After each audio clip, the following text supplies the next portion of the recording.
नमस्कार दोस्तों, आपका हार्दिक स्वागत है। जैसे कि आप सभी को पता है, अपना संविधान पढ़ रहे हैं तो फिर बहुत सारे अधिनियम पढ़े थे और चार्टर भी पढ़े थे। चार्टर आया था 1793 के अंदर, फर्स्ट चार्टर आया था। सेकंड चार्टर आया था 20 साल के बाद 1813 के अंदर, और थर्ड चार्टर आया था 1833 के, जो अपन ने पढ़ चुके पिछले वीडियो में। तो अब नेक्स्ट चार्टर पढ़ेंगे 1853। ये charter British east India company का लास्ट चार्टर था। इस चार्टर के बाद इसने ब्रिटिश ईस्ट इंडिया कंपनी ने इस चार्टर को आगे नहीं बढ़ाया था। चार्टर एक ऐसा माध्यम था जिसके according British east India company यहाँ पे भारत में राज्य करती थी, या कोई रूल्स बना के वहाँ पे कार्य करती थी। जैसे बजट पेश किया जाता है आज की डेट में, वैसे पहले चार्टर पेश करते थे। अब अपन बात करेंगे 1853 अधिनियम की। जो चार्टर था, चौथा नंबर का चार्टर था और लास्ट चार्टर था। इस अधिनियम के अनुसार ब्रिटिश ईस्ट इंडिया सरकार ने ब्रिटिश ईस्ट इंडिया कंपनी के चार्टर को आगे नहीं बढ़ाया। इसने वे अपने चार्टर को आगे नहीं बढ़ाया क्योंकि ब्रिटिश सरकार अब भारत में शासन करना चाहती थी। क्योंकि यहाँ पर अब शासन करना चाहती थी। पहले यहाँ चार्टर पेश करते थे, उसके अकॉर्डिंग कार्य करते थे, लेकिन यहाँ पर अब शासन करना स्टार्ट करेगी। इसी अधिनियम के अनुसार ब्रिटिश सरकार ने ब्रिटिश सिविल सेवाओं में भारतीयों को मौका दिया था, क्योंकि भारतीयों को दिल मनचाहा अपनी ओर आकर्षित करने के लिए यहाँ पर ब्रिटिश सिविल सेवाओं में भारतीयों को मौका देने लगे थे कि फॉर्म अप्लाई कर सकते हो, यहाँ पे आप नौकरी कर सकते हो। इस अधिनियम के अनुसार लॉर्ड डलहौजी ने भारत में पहली बार ट्रेन चलाई थी।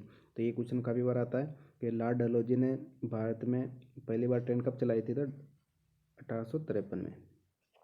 इस अधिनियम के अनुसार, जैसे 1956 में चलाई थी, 1856 में। और लॉर्ड डलहौजी ने बहुत सारी राज्य हड़प नीति के तहत बहुत सारे रियासतों पर अपना अधिकार कर लिया था, क्योंकि उन रियासतों के वंशज नहीं थे। तो उस हड़प नीति के अकॉर्डिंग सतारा, जयपुर और मेरठ और झांसी की पर अधिकार कर लिया था। और भारत की अवध रियासत पर भी डलहौजी ने कुशासन का आरोप लगाकर अधिकार कर लिया था। तो लॉर्ड डलहौजी ने 3 कार्य किए थे। पहला तो सिविल सर्विस सेवाओं में मौका दिया था और भारत में पहली बार ट्रेन चलाई थी।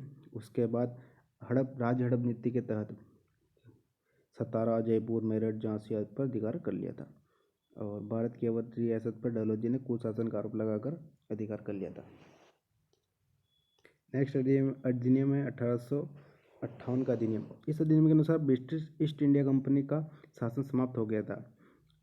अब शासन सीधे ब्रिटिश सरकार के अधीन हो गया था, क्योंकि 1857 की क्रांति हो चुकी थी भारत के अंदर। तो उसके अकॉर्डिंग फिर यहाँ पे माहौल को देखते हुए ब्रिटिश सरकार ने अपना पूरा कंट्रोल, भारत का कंट्रोल अपने वहाँ से ही कंट्रोल करने लग गए थे। ब्रिटिश सरकार के अधीन चला गया था, जो ब्रिटेन से ही कंट्रोल करते थे। अब वहाँ से कंट्रोल होता था तो वहाँ की संसद भारत की संसद बन गई थी। ब्रिटिश महारानी अब भारत की महारानी बन गई थी, क्योंकि पूरा कंट्रोल वहाँ से होने लग गया था। जो भी आदेश देना है वो महारानी वहाँ से बनाकर देती थी, और वहाँ से ही बजट को पेश किया जाता था, और भारत के जो भी कार्य होते थे ब्रिटिश महारानी करती थी। इस अधिनियम के अनुसार ब्रिटिश ईस्ट इंडिया कंपनी का चार्टर पूर्णतः समाप्त कर दिया गया था। इस अधिनियम में चार्टर को पूरी तरह से समाप्त कर दिया गया था। जो ब्रिटिश महारानी जो भी कानून बनाती थी वो पूरे भारत पर लागू होते थे। और 4 चार्टर पेश किए थे भारत के अंदर। 1793 से लेकर 20-20 साल का गैप होते हुए 1833 तक लास्ट चार्टर था, और 1858 में पूर्णतया समाप्त कर दिया गया था। तो प्रथम चार्टर 1793 में, सेकंड चार्टर 1813, थर्ड चार्टर 1833 और फोर्थ चार्टर आया था 1853 में। जो लास्ट चार्टर था डलहौजी के टाइम पे। 1858 अधिनियम के अकॉर्डिंग भारत का गवर्नर जनरल के स्थान पर वायसराय नामक एक नए पद का गठन किया था। तो बहुत बार क्वेश्चन पूछता है कि वायसराय नामक पद का सृजन कौन से अधिनियम के अकॉर्डिंग हुआ था, तो 1858 के अधिनियम के अनुसार। ब्रिटिश ईस्ट इंडिया कंपनी ने अधीन भारत का अंतिम गवर्नर जनरल पहला वायसराय लॉर्ड कैनिंग बना था। तो अंतिम भारतीय गवर्नर जनरल कौन था, तो लॉर्ड कैनिंग, और यही बंदा वायसराय बन गया था, तो इसका नाम लॉर्ड कैनिंग, ये भी पहला ही है। और कभी भी क्वेश्चन में पूछते हैं कि लास्ट गवर्नर जनरल भारत का कौन था, तो लॉर्ड कैनिंग था, और पहला वायसराय भी यही था, लॉर्ड कैनिंग। तो याद रखने में ज़्यादा दिक्कत नहीं होगी। अब भारत पर अधिकार ब्रिटिश सरकार का था। तो यहाँ पे भारत में सर्वोच्च पद दिया गया था एक, तो उसको भारत सचिव बनाया गया। इस अधिनियम के अनुसार भारत का सर्वोच्च पदाधिकारी भारतीय सचिव को बनाया गया, जो ब्रिटिश सरकार के अधीन रहकर कार्य करता था। ब्रिटिश सरकार जो भी कहती थी वहाँ से जो भी निर्देश देती थी उसके अकॉर्डिंग कार्य करता था। तो सबसे बड़ा कौन हो गया?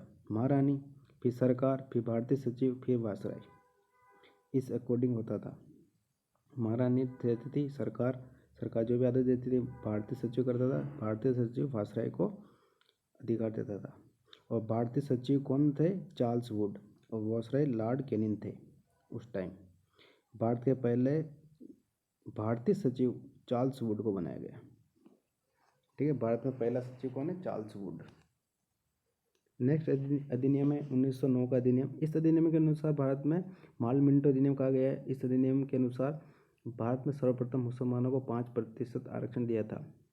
यहाँ पे भारत पर अब बांटने का राजनीति होने लग गई थी, आरक्षण दिया गया था मुसलमानों को पहली बार। इसके बाद सिख, ईसाई, दलितों को आरक्षण देकर उनके अलग अलग निर्वाचन क्षेत्र बनाए गए थे। तो यहाँ पे सिख और ईसाइयों को भी आरक्षण देकर अलग अलग क्षेत्र बनाए गए थे, क्योंकि यहाँ पे उनको पता था अंग्रेजों को भारत में शासन करना है तो इन सभी को आपस में बांट देना चाहिए, क्योंकि ये आपस में लड़ते रहे और यह अंग्रेज आराम से राज्य कर सके। इस अधिनियम के अनुसार ब्रिटिश सरकार ने भारत को जातिवाद, आरक्षण, क्षेत्रवाद और संप्रदाय के आधार पर अलग अलग बांट दिया था। ये मैं पहले बता रहा था कि अभी अलग अलग क्षेत्र में जातिवाद और आरक्षण में उलझ के रह जाइए, तो ऐसे 2 टुकड़े कर दिए थे भारत के, और उसके अकॉर्डिंग ही यहाँ पे राज कर पाए थे। और इस अधिनियम के अनुसार ही ब्रिटिश सरकार ने फूट डालो और राज्य करो नीति का लागू की थी। फूट डाल के राज करो और मस्त रहो, ये नीति लागू कर दी थी। नेक्स्ट अधिनियम है 1919 का अधिनियम। 1919 अधिनियम को चेम्सफोर्ड अधिनियम कहा गया था। इस अधिनियम के अनुसार भारत में सर्वप्रथम द्वैध शासन लागू हुआ था। और मैंने पहले बताया था आपको, द्वैध प्रशासन था वो, और यहाँ पे द्वैध शासन है। ये काफ़ी कन्फ्यूजन वाला है, तो इसको एक बार देख ले। तो इस अधिनियम के अनुसार भारत में सर्वप्रथम द्वैध शासन लागू हुआ, जिसके अनुसार भारत को केंद्रीय और प्रांतीय 2 भागों में बांट दिया था। तो केंद्र सरकार और केंद्रीय और प्रांतीय दोनों में अलग अलग टाइप्स में बांट दिया था। केंद्रीय विषयों पर कानून बनाने का अधिकार वायसराय और भारत सचिव और महारानी के पास था। जो भी सेंटर में जो भी कानून या अधिकार बनाए जाते थे तो उसको भारतीय सचिव, वायसराय एंड महारानी के पास था। जबकि प्रांतीय विषयों पर प्राप्त कानून बनाने का अधिकार देशी रियासतों और राज्यों को दे दिया था, क्योंकि यहाँ पे हड़प नीति लागू कर दी थी। तो यहाँ पर राज करने के लिए अलग अलग वहाँ की रियासतों का अपने ओर आकर्षित करने के लिए उनको भी अधिकार दे दिए थे। इस अधिनियम के अनुसार भारत को ली कमीशन की सिफारिश पर 1926 में यूपीएससी का गठन हुआ था। तो इसी 1919 अधिनियम के अकॉर्डिंग ही यूपीएससी का गठन हुआ था। क्वेश्चन काफ़ी बार आता है। तो कब किया था? 1926 के अंदर यूपीएससी का गठन हुआ था। और कौन सा अधिनियम के अकॉर्डिंग? 1919 अधिनियम के अकॉर्डिंग। और किसकी सिफारिश पे किया गया था? ली कमीशन की सिफारिश पे। इस लाइन से 4 या 5 क्वेश्चन बनते हैं। और 1928 में मोतीलाल नेहरू ने मेजर वाइकली हेड की संविधान संबंधी चुनौतियों को स्वीकार करते हुए भारतीय संविधान से संबंधित एक रिपोर्ट प्रकाशित की। इस रिपोर्ट को नेहरू रिपोर्ट कहा गया, और आज में भारतीय संविधान में ब्लूप्रिंट कहा जाता है। तो मोतीलाल तेजाब ने 1928 में एक संविधान संबंधी एक चुनौती स्वीकार की थी। तो उस रिपोर्ट को वैसे तो नेहरू रिपोर्ट कहा जाता है, लेकिन आज भारतीय संविधान में ब्लूप्रिंट कहा जाता है। काफ़ी बड़ा क्वेश्चन आता है कि ब्लूप्रिंट किसको कहा जाता है? तो वाइकली हेड की संविधान संबंधी चुनौती को स्वीकार करते हुए भारतीय संविधान से संबंधित एक रिपोर्ट प्रकाशित की थी, उसको नेहरू रिपोर्ट कहा जाता है। और आज भारतीय संविधान में ब्लूप्रिंट कहा जाता है। नेक्स्ट अधिनियम है 1935। ये काफ़ी इंपॉर्टेंट है, तो नेक्स्ट वीडियो में पढ़ेंगे ये, और इसको काफ़ी रट लें, बाकी नहीं पढ़ा हो तो कोई दिक्कत नहीं है। और वायसराय कौन था? प्रथम अंतिम गवर्नर जनरल कौन था? और बंगाल का गवर्नर को भारतीय गवर्नर जनरल कब बनाया गया? कौन सा अधिनियम के अकॉर्डिंग बनाया गया और कौन था? ये काफ़ी इंपॉर्टेंट क्वेश्चन है, तो इन सभी को रिवाइज करते रहें और वीडियो को लाइक करते रहें। Thank you.